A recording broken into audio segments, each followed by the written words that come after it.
So இன்னைக்கு sermon என்ன, உன் கிரியைகளுக்கு பலன் உண்டு. அதுக்கு ஆதாரமா நான் எடுத்துக்கொண்ட வேத பகுதி என்னன்னா, எரேமியா 31:16. எரேமியா 31:16. சோ என்ன வசனம் நானே ரீட் பண்றேன். நீ அழாதபடிக்கு உன் சத்தத்தை அடக்கி நீ கண்ணீர் விடாதபடிக்கு உன் கண்களை காத்துக்கொள் என்று கர்த்தர் சொல்கிறார். உன் கிரியைக்கு பலன் உண்டு என்று கர்த்தர் சொல்கிறார். சோ நிறைய நேரங்கள்ல நம்ம யோசிச்சிருக்கலாம். எத்தனை பேர் நீங்க ஃபீல் பண்ணிருக்கீங்கன்னு தெரியாது. சோ நானும் நிறைய நேரங்களை யோசிச்சிருக்கேன். ஏசப்பா என்னோட கிரியைக்கு நான் இதெல்லாம் பண்ணியிருக்கேன், எனக்கெல்லாம் பலன் உண்டா? நம்ம வந்து எப்பயுமே யோசிப்போம், நம்ம ஏதாவது ஒண்ணு செஞ்சோம்னா மனுஷன் எனக்கு செய்யணும். யாருக்காவது ஒண்ணு செய்யறோம்னுங்களேன், நம்மளோட நோக்கம் என்னன்னா, இவங்களுக்கு நான் இதை செய்யறேன், எனக்கு அவங்க ஏதாவது தருவாங்களா அப்படின்னு நினைச்சுதான் நம்மளோட நிறைய நேரங்கள நம்மளோட நோக்கம் இருக்கும். ஆனா நம்மளோட நோக்கம் அப்படி இல்லாம, எந்த கிரியையா இருந்தாலும் சரி, பைபிள் அதுக்கு ரிலேட்டடா நான் இன்னொரு வசனம் சொல்லுவேன். கொலோசியர் 3:24. சோ நான் இது தியானிக்கிறப்ப ஏசப்பா இந்த வசனம் எனக்கு வந்து இதோட வசன ரெஃபரன்ஸ் வந்து தெரியல.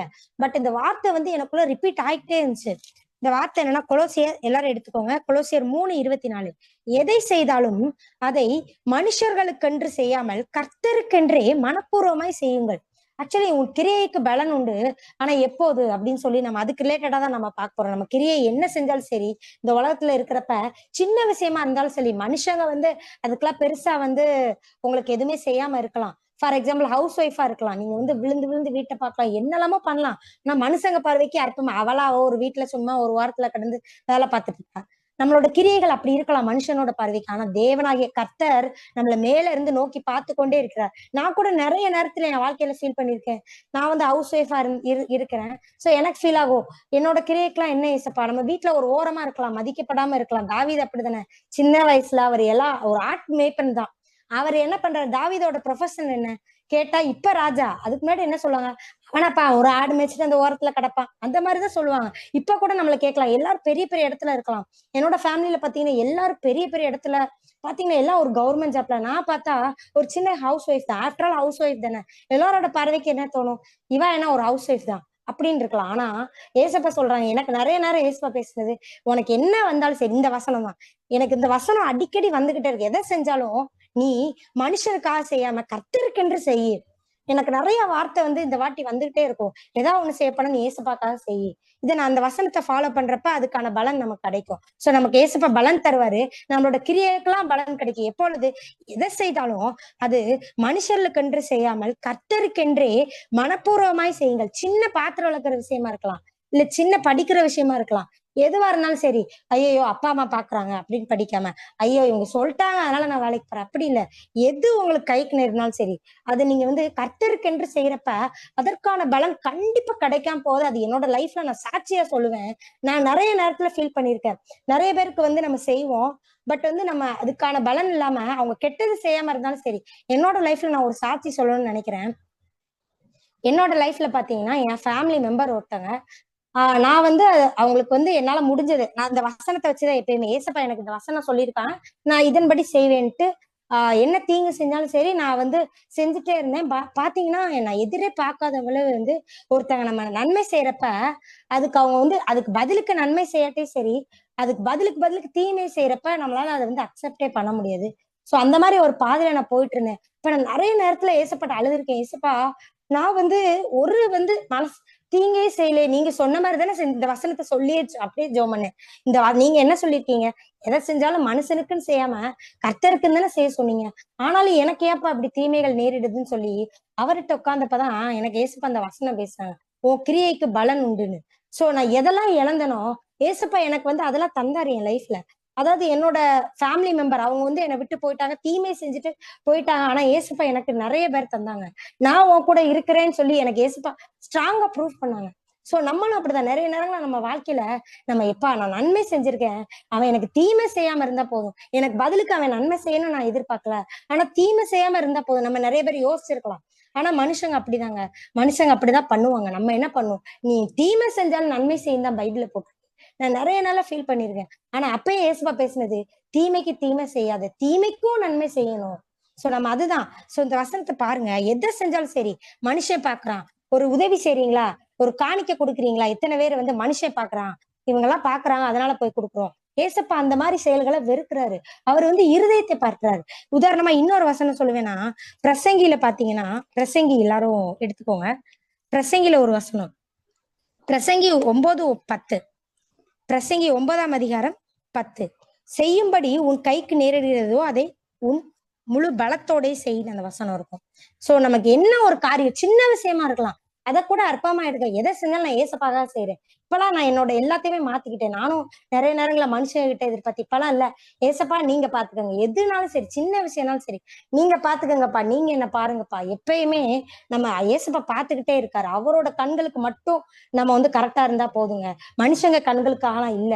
நீங்க எப்பயுமே அவரோட கண்ணை பாருங்க.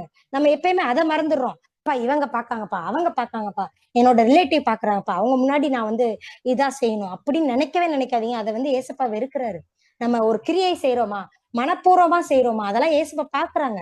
அவர் வந்து இருதயத்தை பார்க்கிற தேவன். அதுக்கு நான் ஆதாரமா ஒரு எடுத்துக்கொண்ட ஒரு சம்பவத்தை ரீட் பண்ணலாம். Mark 12:am. மார்க் 12:am 41 44 வசனம். சரியா? சோ இங்க பாத்தீங்கன்னா இயேசு காணிக்கை பெட்டிக்கு எதிராக உட்கார்ந்தாரா, ஏசப்பா உட்கார்ந்து இருக்காங்க. ஜனங்கள் காணிக்கை பெட்டியில் பணம் போடுகிறத பார்த்து கொண்டே இருந்தார். எல்லாரும் காணிக்க போடுறாங்க. சரியா? சிம்பிள் விஷயம் தான். நம்மளும் காணிக்க போடுறோம், நிறைய விஷயம் செய்யறோம். அதே மாதிரி ஏசப்பா மேல இருந்து காணிக்கை பெட்டிக்கு எதிராக உட்கார்ந்து பாத்துட்டு இருக்காரு. இங்க ஆனா ஏசப்பா நம்ம கூடவே உட்கார்ந்து பாத்துக்கிட்டு இருக்காரு. சோ பாத்துட்டு இருக்காரு. இப்ப என்னதுன்னு பாருங்க. ஐஸ்வர்யவான்கள் அநேகர் அதிகமாய் போட்டார்கள், பணக்காரங்க நிறைய கொண்டு வந்து போட்டாங்க. ஆனா ஏழையான ஒரு விதவையும் வந்து ஒரு துட்டுக்கு சரியான 2 காசை போட்டாள். அப்பொழுது அவர் தம்முடைய சீசரை அழைத்து, காணிக்கை பெட்டியில் பணம் போட்ட மற்ற எல்லாரை பார்க்கிலும் இந்த ஏழை விதவை அதிகமாய் போட்டாள் என்று மெய்யாகவே உங்களுக்கு சொல்லுகிறேன்.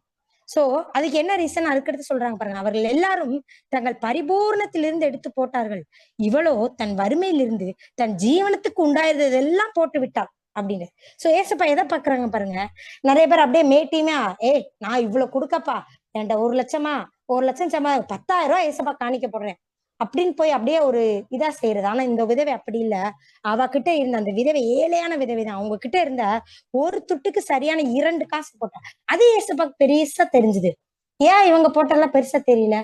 நம்ம யோசிச்சு பார்ப்போம். இந்த சம்பவம் நான் வந்து அனலைஸ் பண்றப்ப எனக்கு வந்து என்னன்னா, அவ வந்து அந்த விதவை வந்து அவங்களோட உண்மையா கொடுத்தாங்க ஏசப்பாக்கு, மனப்பூர்வமா. அவங்க கிட்ட இருந்தது இவ்வளவுதான். இதை போட்டு அவங்க அடுத்து என்ன பண்ண போறாங்கன்னு தெரியாது. ஆனா அவர் கடவுள் மேல நம்பிக்கை வச்சு, நீங்க பாத்துக்கங்க ஏசப்பா, ஏசப்பா அந்த காணிக்கையை வந்து அவர் ஏசப்பா பார்த்தாரு, அங்கீகரிச்சாரு. கண்டிப்பா அந்த விதவைக்கான பலன் கண்டிப்பா கிடைச்சிருக்கும். அதை பத்தி பைபிள்ல போடல. ஆனா நான் விசுவாசிக்கிறேன், அந்த விதவை அதுக்கான ரெட்டத்தனையான பலனை அவங்க வாழ்க்கையில அவங்க வந்து பெற்றிருப்பாங்கன்னு நான் நம்புறேன். சோ இந்த வாசனை தியானிக்கிறப்ப எனக்கு ரொம்ப வந்து இதா இருந்துச்சு. அவரோட பார்வையை பாருங்களேன். நீங்க ஏசப்பாவோட இதை பாருங்களேன். அவரோட பார்வையெல்லாம் நம்மளோட நினைவுகளே இல்லைங்க. அவரோட பார்வையும் சரி, அவரோட நினைவுகளும் சரி, எல்லாமே நம்மகிட்ட இருந்து வேறதான். நம்ம என்ன நினைக்கிறோம், வெளிப்புறமா நல்லா நீட்டா சர்ச்சுக்கு போயிட்டு சூப்பரா போயிட்டு சூப்பரா வந்து எல்லாத்துக்கும் ஹெல்ப் பண்றோம். நான் கொடுக்குறேங்க ஸ்டேட்டஸ்ல போடுறது, நான் இவ்வளவு ஹெல்ப் பண்றேன், நான் இவ்வளவு விழுந்து விழுந்து கவனிக்கிறேன். அதை ஏசப்பா விரும்பவே இல்லை. நீங்க எப்பப்பெல்லாம் அவருக்கு உண்மையா மனப்பூர்வமா கொடுக்குறீங்க, உங்களுக்கு பலன் இல்லைன்னு யாராவது இப்ப அழுதுட்டு இருக்கீங்களா? ஏசப்பா நான் இவ்வளவு செஞ்சேன்ப்பா, நான் எவ்வளவோ செஞ்சுட்டேனப்பா, ஆனா அவங்க எனக்கு நன்மை எத்தனை பேர் அந்த மாதிரி யோசிச்சிருக்கீங்க உங்க வாழ்க்கையில? ஆனா எனக்கு நன்மைக்கு தீமை செஞ்சுட்டு இருக்காங்களே, கவலைப்படாதீங்க, உன் கிரியைக்கு பலன் உண்டு, நீ அழாதபடிக்கு உன் சத்தத்தை அடக்கிக்கோன்னு ஏசப்பா சொல்றாரு. சோ நிறைய நாள் நான் வந்து என்னோட நைட்டு தான் நான் வந்து தூங்க முடியாம நிறைய அழுதுருக்கேன். ஆனா ஏசப்பா எனக்கு வந்து ஒவ்வொரு கூட இருந்து என் கிரியைக்கு ஏசப்பா பலன் கொடுத்தாங்க. நான் ஸ்டாண்ட் பண்ணி தைரியமா இந்த இடத்துல சொல்ல முடியும். நான் என்னென்ன கிரியைகள்லாம் பண்ணணும், அந்த அதுக்கெல்லாம் பலனை ஏசப்பா வந்து எனக்கு கொடுத்தாங்க. நானே சாட்சியா சொல்லுவேன். எனக்கான பலன், எந்த உறவு என்னை விட்டுட்டு போச்சோ, ஏசப்பா எனக்கு அதை விட டபுள் மடங்கு உறவை கொடுத்தாங்க. எனக்கு செஞ்ச நன்மைக்கெல்லாம் எனக்கு டபுள் மடங்கு ஏசப்பா செஞ்சாங்க. ரெட்டிப்பான நன்மை எனக்கு கொடுத்து ஆசீர்வதிச்சாங்க. சோ நான் அதனால நான் ஸ்டாண்ட் பண்ணி தைரியமா சொல்ல முடியும். எந்தெந்த இடத்துல நீங்க எல்லாம் வீக்கா இருக்கீங்க, எந்தெந்த இடத்துல எனக்கு கிரியைக்கு பலன் இல்லைன்னு அழுதுட்டு இருக்கீங்க, வேலையா இருக்கலாம், வேலை பார்த்துட்டு இருக்க இடத்துல நீங்க கரெக்டா தான் பண்ணுவீங்க, உங்களுக்கான கிரெடிட்ஸே கிடைக்காம இருக்கலாம். நானும் அப்படிதான் இருந்தேன். இந்த என்னோட லைஃப்ல பாத்தீங்கன்னா 7 வருஷம் சரி, இந்த இப்போ மேரேஜ் எனக்கு 8 வருஷத்துல நான் ஹவுஸ் ஒய்ஃப் தான். நான் வந்து நிறைய வந்து இதெல்லாமோ வீட்டுலதான் இருப்பேன். எல்லாருமே பெரிய பெரிய ஆட்கள் எங்க ஃபேமிலியில பாத்தீங்கன்னா, எல்லாருமே வந்து ஐடி ஃபீல்டு, எல்லாரும் கவர்மெண்ட் ஜாப். பார்த்தா நான் வந்து ஒண்ணுமே இல்லை. நான் நிறைய வாட்டி ஜோம் இருக்கேன். ஏசப்பா எனக்கு ரொம்ப ஃபீலிங்கா இருக்கும், நல்லா ஒண்ணுமே இல்லையே அப்படின்னு சொல்லி நான் யோசிச்சிருக்கேன். ஆனால் யாரு வீட்டுக்கு வந்தாலும் ஏசப்பா என்னை வந்து மனப்பூர்வமா செய்யற அளவு என்ன மாத்தினாரு.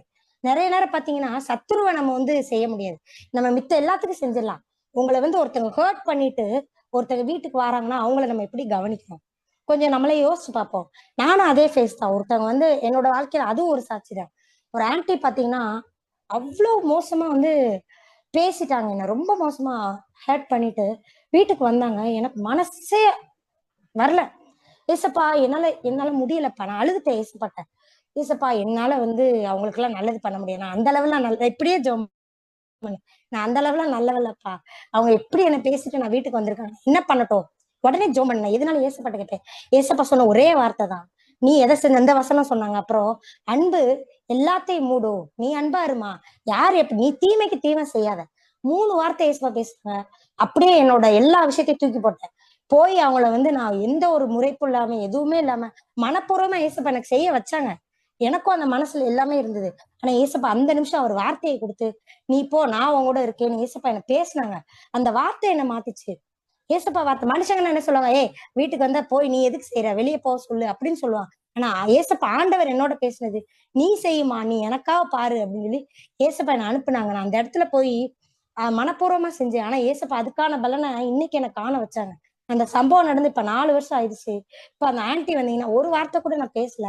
நான் கடவுள் அந்த ஆன்ட்டிய என் வீட்டு என்கிட்ட வந்து அவங்க பேச வச்சாங்க. என்ன வந்து அவங்க ஒரு பிளெஸ்ஸிங்கா வச்சிருக்காங்க. அந்த ஆன்ட்டிய வந்து என்கிட்ட வந்து பேச வச்சாங்க. என்கிட்ட பேசுனாங்க. அன்னைக்கு வந்து நடந்ததுக்கு சாரின்னு அவங்க பேசுனாங்க. எல்லாமே மாற்றம்.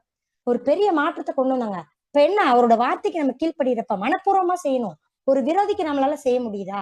உங்கள சத்ருவா ஒருத்தங்க வீட்டுக்கு வராங்க. அவங்கள நம்ம எப்படி கவனிக்கிறோம்? இருக்கும். மனசுல என்ன நினைக்கிறீங்க? நம்ம வந்து உள்ள என்னவா இருக்கும்? ஐயோ வந்துட்டாங்கப்பா, பிடிக்காதவங்க வீட்டுக்கு வந்துட்டா வெளிய வாங்க வாங்க சாப்பிடுறீங்களா அப்படின்னு வெளிய கேட்போம். ஆனா மனசுக்குள்ள ஐயோ இது வந்துருச்சு அப்படின்னு ஒரு எண்ணம் நமக்குள்ள வரும். ஆனா ஏசப்பா மனசதான் பாக்குறாரு. மனுஷன் வேணா முகத்தை பார்க்கலாம். பா நல்லா கவனிக்காங்கப்பா, ஆனா உள்ளுக்குள்ள இருந்து செய்யறோமா? உள்ளுக்க இருந்து உங்க சத்துருவா இருந்தாலும் சரி, எதிரியா இருந்தாலும் சரி, வேலை இடத்துல இருக்கலாம். வேலை இடத்துல உங்களுக்கு பிடிக்கவே பிடிக்காது அவங்கள. ஒரு அவ்வளவு ஒரு கொடுமையா உங்களை டார்ச்சர் பண்றாங்க. ஆனா அவங்களுக்கு உங்களால நன்மை செய்ய முடியுதா? மனப்பூர்வமா செய்ய முடியுதா? அதுதான் இன்னைக்கு ஏசப்பா எல்லாரையும் பார்த்து கேக்குறாங்க. நம்ம வந்து நேசிக்கிறவங்களுக்கு செஞ்சிடலாங்க. நேசிக்கிறவங்களுக்கு எவ்வளவு நாளும் செஞ்சிடலாம். உங்களை பகைக்கிறவங்களுக்கு உங்களால வந்து அந்த நன்மையை செய்ய முடியுதா? ஒரு நன்மையான கிரியையை செய்ய முடியுதா? அப்பதான் நம்மளோட கிரியைக்கு பலன் உண்டு. எப்பொழுது நம்ம ஒரு சத்ருவா இருக்கிறப்ப அவங்களுக்கு நன்மை செய்ய முடியுதா நம்மளால? நம்மளால முடியாது. ஆனா அவரோட வார்த்தை நம்மள செய்ய வைக்க முடியும். நான் அதுக்கு சாட்சி. என்னோட வாழ்க்கையே சாட்சிதான். அவரோட வார்த்தையை நம்ம கடைபிடிக்கிறப்ப அந்த நேரத்துல ஏசப்பா சொல்லுவாங்க, போமா நீ போய் செய்யுமா நான் பாத்துக்கிறேன். அப்ப நீங்க போய் செய்றீங்களா? அததான் ஏசப்பா பாக்குறாங்க. நம்மளுக்கு அந்த மனசுல இருக்கும். ஆனா ஏசப்பா நீ விடு, நீ போமா நான் பாத்துக்கிறேன் அப்படி ஏசப்பா சொல்லுவாங்க. நம்ம எத்தனை பேர் அவரோட வார்த்தையை கீழ்ப்படிஞ்சு நம்ம செஞ்சிருக்கோம். நம்ம யோசிச்சு பார்ப்போம். இல்ல ஏசப்பா அவங்களுக்கு எல்லாம் செய்ய முடியாது. அந்த ஒரு சின்ன போராட்டம் இருக்கும் நம்ம மனசுக்குள்ள. அப்ப வந்து நம்ம ஏசப்பாக்கு விட்டு கொடுக்கணும். அவர் அதைதான் பாக்குறாரு. விட்டு கொடுத்து செய்யறப்ப அவர் நம்ம கிரியலுக்கு கண்டிப்பா பலன் உண்டு. நான் என் வாழ்க்கையில சாட்சியா சொல்லுவேன். நான் ஒரு பெரிய ஆள் கிடையாது. ஒரு சின்ன சாதாரண ஆஃப்டர் ஆல் ஹவுஸ் ஒய்ஃப் தான். இப்ப பாத்தீங்கன்னா ஃபேமிலிலயும் சரி எல்லா இடத்துலயும் ஏசப்பா என்ன உயர்வா வச்சிருக்காரு. நான் சாட்சியா சொல்லுவேன். என்னை வந்து ஒரு உயர்வான இடத்துல வச்சிருக்காங்க. எப்பயுமே பாத்தீங்கன்னா ஃபேமிலில ஏதோ ஒரு ஃபங்க்ஷனா எனக்கு ஒரு நாளும் போன் போட்டு எனக்கு அப்படிலாம் வரவே வராது. இப்ப பாத்தீங்கன்னா எதுனாலும் எனக்கு வந்து போன் போட்டு பேசுறாங்க. ஏசப்பா வந்து என்ன அப்படி ஒரு ரெஸ்பெக்ட்ல என்ன ஒரு உயர்வான இடத்துல ஏசப்பா வச்சிருக்காரு. நான் ஒண்ணுமே இல்ல, ஒரு சாதாரண ஹவுஸ் ஒய்ஃப் தான். தாவீது அதே மாதிரிதான். தாவீது ஒரு ஆடு மேய்ச்சிட்டு இருந்தாரு. அவரோட கிரியைக்கு பலன் உண்டா? கடவுள் பார்த்தாரு. ஏசப்பா பார்த்தாரு. அவருடைய என்ன சின்ன சின்ன விஷயமும் சரி. ஆடு மேய்ச்சிட்டு இருந்தாரு. அவர் பேசாம ஆடு மேய்ச்சிட்டு ஆடு பேசாம போட்டு தாவீதே உதாரணமா சொல்லலாம். ஆடு பேசாம மேய்து இவர் பேசாம தனியா இருந்துகிட்டு இருக்கலாமே. இல்ல அவர் அந்த ஆடுகளை கண்ணும் கருத்துமா மனப்பூர்வமா அந்த வேலையை செஞ்சாரு. அவரோட கிரியை எப்படி இருந்தது? மனப்பூர்வமா. அதுக்குதான் உதாரணமா நம்ம பார்ப்போம். என்ன சொல்றது, ஒரு விசை கரடியும் சிங்கமும் வந்துச்சு. நம்ம அந்த சம்பவத்தை யோசிச்சு பார்ப்போம். நம்ம ஆடு மேய்ச்சிட்டு இருக்கோம். ஒரு கரடி வருது, சிங்கம் வருது, என்ன பண்ணுவோம்? ஐயையோ ஆளை விடுங்கடா சாமி, அது என்னமோ பண்ணுது, ஆட்டை போட்டோம் விட்டோம் கவுத்தோன்னு எந்திரிச்சு ஓடிடுவோம். ஆனா தாவீது என்ன பண்ணாரு அந்த இடத்துல? ஏசப்பா மேல பாரத்தை போட்டு அதுக்கான போராட்டத்தை மேற்கொண்டாரு. அந்த ஆடுகளை பாதுகாத்தாரு. அவரோட வேலை அதுதானே. ஸ்டார்டிங் ஸ்டேஜ்ல அவரோட வேலை அதுதான். அதே மாதிரி நம்மளோட இனிஷியல் ஸ்டேஜ்ல நம்ம ஒண்ணுமே இல்லாம இருக்கலாம். அப்ப அதுக்கான வேலையில நம்ம பண்ணிக்கிட்டு ஆஃப்டர் ஆல் ஹவுஸ் ஒய்ஃபா இருக்கலாம். ஆஃப்டர் ஆல் நீ எல்லாம் ஒண்ணுமே இல்லைன்னு மனுஷங்க சொல்லலாம். ஆனா நமக்கான கிரியைகளுக்கு ஏசப்பா பார்த்துக்கிட்டே இருந்து ஒரு பெரிய பலனை நமக்கு கொடுக்க போறாரு. நான் இதுக்கு சாட்சியா சொல்லுவேன். நான் என்னை வந்து ஏசப்பா நான் உயர்த்தி வைக்கிறத நான் பார்த்துக்கிட்டே இருக்கேன் என்னோட லைஃப்ல. நான் நிறைய நாள் யோசிச்சிருக்கேன். ஏசப்பா எல்லாரும் மாதிரிலாம் நான் இல்லப்பா, நான் ஒண்ணுமே இல்லைன்னு நான் சொல்றப்ப ஏசப்பா என்கிட்ட சொல்ற, நான் உன்னை உயர்த்துவேன். ஏற்ற காலத்துல உயர்த்தும்படிக்கு அவருடைய பலத்த கைக்குள் அடங்கி இரு. இந்த வசனம் தான். நம்ம இன்னைக்கான உயர்வு கிடைக்கலையப்பா. எல்லாரும் பெரிய லெவல்ல போய்கிட்டு இருக்காங்க, நான் இன்னும் அப்படியே இருக்கேன். தாவீது அப்படி நினைச்சிருப்பாரு இல்லையா? அவரு ஆடு மேய்ச்சிட்டு இருப்ப அவரு யோசிச்சிருப்பாரு இல்லையா, ஏசப்பா எல்லாரும் பெரிய லெவல்ல போயிட்டு இருக்காங்க, அவங்க அண்ணன் எல்லாம் பாருங்க ராணுவ அதிகாரி, எல்லாரும் கவர்மெண்ட் ஜாப், பெரிய பெரிய இடத்துல, இவர் என்ன பண்ணிக்கிட்டு இருக்காரு? அதே ஸ்டேஜ்ல இப்ப நம்மளும் இருக்கோம். தாவீது ஆடு மேய்ச்சிட்டு இருக்காரு, நம்மளும் ஒண்ணு இல்லாம ஒரு இனிஷியல் ஸ்டேஜ்ல வேலை பார்க்குற இடத்துல ஒரு இனிஷியல் ஸ்டேஜ்ல தான் இருந்துட்டு இருக்கோம். ஆனா தாவீத ராஜாவா ஏசப்பா இஸ்ரேல் தேசத்துக்கே ராஜாவா உயர்த்தினாரு. அதே மாதிரி நம்ம எல்லாவற்றையும் ஏசப்பா உயர்த்துறதுக்கு ஒரு காலம் உண்டு. சோ நம்ம என்ன பண்ணணும்? அது வரைக்கும் நீங்க என்ன பண்ணணும்? கிரியைக்கு பலன் உண்டு. எப்பொழுது? மனப்பூர்வமா செய்யணும். எதை செஞ்சாலும் சரி, அவருக்காக எது செஞ்சாலும், ஒரு சின்ன நீங்க எழுதுறீங்களா, ஏசப்பாக்காக செய்றேன், யார் பாக்குறாங்களோ இல்லையாப்பா, ஏசப்பா பாக்குறாருப்பா, அந்த பயம் நம்மளுக்கு வேணும். எல்லாரும் அப்படி இருக்கிறோமா? நம்மளோட மனசை யோசிச்சு பாருங்க. அவர் இருதயத்தை பாக்குறாரு. ஏசப்பா வந்து நான் நிறைய பைபிள ரீட் பண்ணாலும் எப்ப பார்த்தாலும் அவர் இருதயத்தை பார்க்கிறாரு. ரீட் பண்ணுங்க, நீங்களே உட்காந்து ரீட் பண்ணுங்களேன். அவரோட ஏசப்போட பார்வை எப்பயுமே டிஃப்ரெண்டா தான் இருக்கும். இங்க பாத்தீங்கன்னா இந்த சம்பவத்துல பாருங்க, எல்லாரும் ஐஸ்வர்யவான்கள் பணத்தை போடுறத பாத்துக்கிட்டே இருந்தாங்க. ஆனா ஏசப்பா பார்த்தாரு ஒரு ஏழை விதவை. சோ அவரோட பார்வையே டிஃப்ரெண்ட் தான். எப்பயுமே அவரு நம்மளை சூஸ் பண்ணி வச்சிருக்காரு. ஆனா நீங்க எல்லாம் மனப்பூர்வமா செய்றீங்களா? இந்த வசனத்தை இன்னைக்கு நோட் பண்ணிக்கோங்க. கொலோசியர் 3:24. ஏசப்பா நான் எதை செஞ்சாலும் உமக்கென்று மனப்பூர்வமா செய்யறேன். எல்லாரும் இந்த இடத்துல ஒப்பு கொடுங்க, நான் உமக்காக செய்யறேன்ப்பா. கைக்கு என்ன நேரிடுகிறதோ அதை முழு பலத்தோட செய்ய. பிரசங்கி 9ல இருக்கு, 9:10. சோ எது உங்க கைக்கு நேரிடுகிறதோ அதை முழு பலத்தோட செய்வோம். ஏசப்பாக்காக செய்வோம். அவருக்குன்னு சரி. இப்பெல்லாம் நான் அப்படிதான் எது செஞ்சாலும் சரி, ஏசப்பா நான் செய்யறேன் உங்களுக்காக மட்டும்தான்ப்பா. நான் அப்பதான் நம்மளோட கோல் சரி, நம்மளோட நோக்கம் எல்லாம் மாறும். மனுஷங்களுக்காக செஞ்சீங்கன்னு வைங்களேன், அவங்க திருப்பி செய்ய மாட்டாங்களான்னு நினைச்சு நம்ம ஹர்ட் ஆகும். ஐயோ அவங்க செய்யல, தேவையில்லாத நம்மள அந்த இதுக்குள்ள போவோம். நம்ம அப்படியே பண்ணக்கூடாது. எது செஞ்சாலும் சரி, நான் உங்கள்கிட்ட செய்யறேன்ப்பா, நீங்க என்ன பாத்துக்கோங்கப்பா, நான் உங்க பிள்ளைப்பா. எப்பயுமே நீங்க அப்படி ஜோமனி பண்ணுங்களேன். அதுக்கான பிளெஸிங்ஸ் சரி நீங்க உங்க லைஃப்ல பாப்பீங்க. ரெட்டத்தனையான பலனை ஏசப்பா உங்களுக்கு கண்டிப்பா கொடுப்பாங்க. இன்னொரு சம்பவத்தை நான் சொல்லலாம்னு நினைக்கிறேன். ராகாப் ராகாப் பத்தி நம்ம பார்க்கலாம். யோசுவா 2ஆம் அதிகாரத்துல இந்த விஷயங்கள்லாம் போட்டிருக்கு. சோ ராகாப்ன்றவங்க யாருன்னா ஒரு பெரிய ஆள் கிடையாது, சரியா? ஒரு சமூகத்துல அவங்க ஒரு ஒதுக்கப்பட்ட ஒரு வேசின்னு சொல்லுவாங்க. சோ அவங்கள பார்த்தாங்கன்னா மனுஷங்க யாருமே ஏத்துக்க மாட்டாங்க. ஒரு தாழ்வான இழிவான பேசுதான் இருக்கும். சோ இந்த ராகாப் அவங்க அவங்க பைபிள்ல பாத்தீங்கன்னா அவங்களோட பேர் இருக்கு. சோ அதை பத்தி நம்ம பார்ப்போம். ஒரு 2 பேர் வராங்க எரிகோக்கு வேவு பாக்குறபடி. அவங்க அந்த அவங்க 2 பேரையும் பாதுகாத்து அவங்கள பாதுகாத்து வச்சு ராஜாவே கேக்குறாரு, இந்த மாதிரி வெளியே ஆட்கள் வந்தாங்களாப்பா அப்படின்னு சொல்லி. இப்ப அந்த ஸ்திரீ சொல்றாங்க, அந்த ஸ்திரீ அவங்கள மறைச்சு கரெக்டா பேசுறாங்க. அது அந்த ஸ்திரீ அவ்விரண்டு மனுஷரையும் கொண்டு போய் அவர்களை ஒளித்து வைத்து, மெய்தான் என்னிடத்தில் மனுஷர் வந்திருந்தார்கள், ஆனாலும் அவர்கள் எவ்வளத்தாரோ எனக்கு தெரியாது இப்படி சொல்லிட்டு அடுத்து பாத்தீங்கன்னா அந்த 2 பேரை பார்த்து சொல்றாங்க, நீங்கள் எகிப்திலிருந்து புறப்பட்ட வந்த போது கர்த்தர் உங்களுக்கு முன்பாக சிவந்த சமுத்திரத்தை தண்ணீரை வற்றி போக பண்ணினதையும், நீங்கள் யோர்தானுக்கு அப்புறத்தில் சங்காரம் பண்ணின எமோரியரின் 2 ராஜாக்களாகிய சீகோனுக்கும் ஓகுக்கும் செய்ததையும் கேள்விப்பட்டோம். கேள்விப்பட்ட போது எங்கள் இருதயம் கரைந்து போயிடுச்சு. உங்களாலே எல்லாருடைய தைரியமும் அற்று போயிடுச்சு. உங்கள் தேவனாகிய கர்த்தரே உயர வானத்திலும் கீழே பூமியிலும் தேவனானவர். சோ இந்த ராகாப் அப்படிங்கிறவங்களுக்கு இயேசுவை பத்தி தெரிஞ்சிருக்கு. சோ அவங்களோட கிரியை அவங்களுக்கு ஒரு கிரியை செய்ய ஒரு வாய்ப்பு கிடைச்சிருக்கு. அந்த வாய்ப்பை என்ன பண்றாங்க? கரெக்டா பயன்படுத்துறேன். நான் எதுக்குப்பா செய்யணும்? நானே நான் எதுக்கு இவங்களுக்கு எல்லாம் ஹெல்ப் பண்ணணும்? அவங்க அப்படி சொல்லல ராகாப்.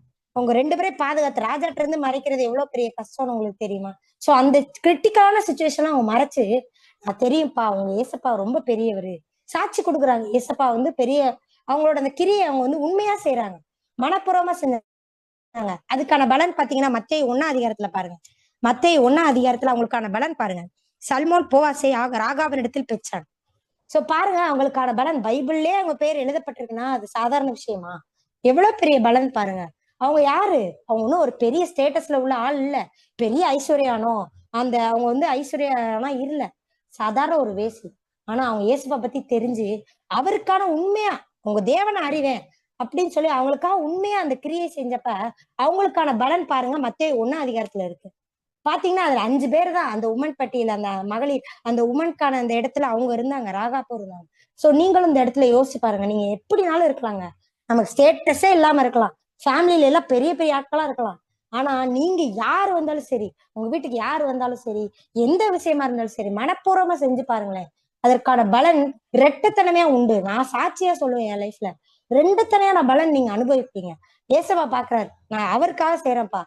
யார் உங்களை நினைச்சாலும் சரி, உங்களை தூக்கிப்பட்டாலும் சரி, எந்த வேலை இடத்துல சரி, உங்களுக்கு தீமை செஞ்சாலும் சரி, ஏசப்பா அந்த வசனத்தை சொல்லுங்க, கொலோசியர் 3:24. எதை செய்தாலும் அதை மனுஷர்களுக்கென்று நான் செய்யாமல் கர்த்தருக்கென்றே மனப்பூர்வமாய் செய்வேன். இந்த இடத்துல எல்லாரும் அறிக்கையிடுங்க, எதை செஞ்சாலும் சரி ஏசப்பா. சின்ன பாத்திரம் விளக்கதான் இருக்கலாம், சின்ன விஷயமா இருக்கலாம், கொடுக்கிற காரியங்களா இருக்கலாம், கொடுக்கறது சரி, ஊழியத்துல சரி, எந்த விஷயமா இருந்தாலும் சரி, ஏசப்பா பாக்குறாரு, நான் செய்யறேன்ப்பா, அவ்வளவுதான். இப்படி இருக்கிறப்ப நீங்க மனுஷங்களுக்கு பயப்பட தேவையில்ல, யாருக்குமே பயப்பட தேவையில்ல, நான் அவருக்காக இருக்கிறேன்ப்பா. உங்க கிரியை இப்படி இருந்துச்சுன்னா ரெட்டிப்பான பலன் கண்டிப்பா நான் கிடைக்குங்க. அதுக்கு நான் சாட்சி, கேரண்டி, நானே கேரண்டி கொடுக்க முடியும். பாருங்க, ராகாப் அவங்களுக்கு ஒரு சின்ன கிரியை செஞ்சாங்க. அவங்க நினைச்சிருந்தா அவங்கள காப்பாத்தாம விட்டுருக்கலாம், ராஜா கிட்ட போய் மாட்டி விட்டுருக்கலாம். ஏன் அதெல்லாம் பண்ணல? அவங்க ஏசப்பா பத்தி தெரிஞ்சிருந்தது, அதனால அவங்க கிரிய ஏசப்பாக்காக பண்ணாங்க. பாருங்க, பைபிள்ல ஒரு பெரிய பேர், அந்த ஒரு பெரிய பாக்கியத்தை அவங்க பேர் எழுதிருக்கு, சாதாரண விஷயமா? மத்தையில எடுக்கிறப்பெல்லாம் அவங்க பேர் வந்துருது. எப்பெல்லாம் நம்ம பைபிள் எடுக்கிறோமோ அவங்க பேரை நம்ம ரீட் பண்றோம். சோ அவ்வளவு பெரிய பாக்கியத்தை ஏசப்பா கொடுத்தாங்க, அவங்க கிரியைக்கு ஒரு பெரிய பலன் கிடைச்சது. சோ நம்மளும் இந்த இடத்துல, நீங்க எல்லாரும் இந்த வசனத்தை என்னோட சேர்ந்து மியூட்ல கூட நீங்க சொல்லுங்க எல்லாரும், எதை செய்தாலும் அதை மனுஷர்களுக்கு கண்டு செய்யாமல் கர்த்தருக்கென்றே மனப்பூர்வமாய் செய்வேன் ஏசப்பா. எல்லாரும் இன்னைக்கு ஒப்பு கொடுப்பா, மேல ஒப்பு கொடுப்போம். எதை செய்தாலும் அதை மனுஷனுக்கு கர்த்தருக்கு மனப்பூர்வமாய் செய்வேன். எல்லாரும் இந்த இடத்துல ஒப்பு கொடுப்போம். நம்ம ஜோமனோமா கண்களை மூடி.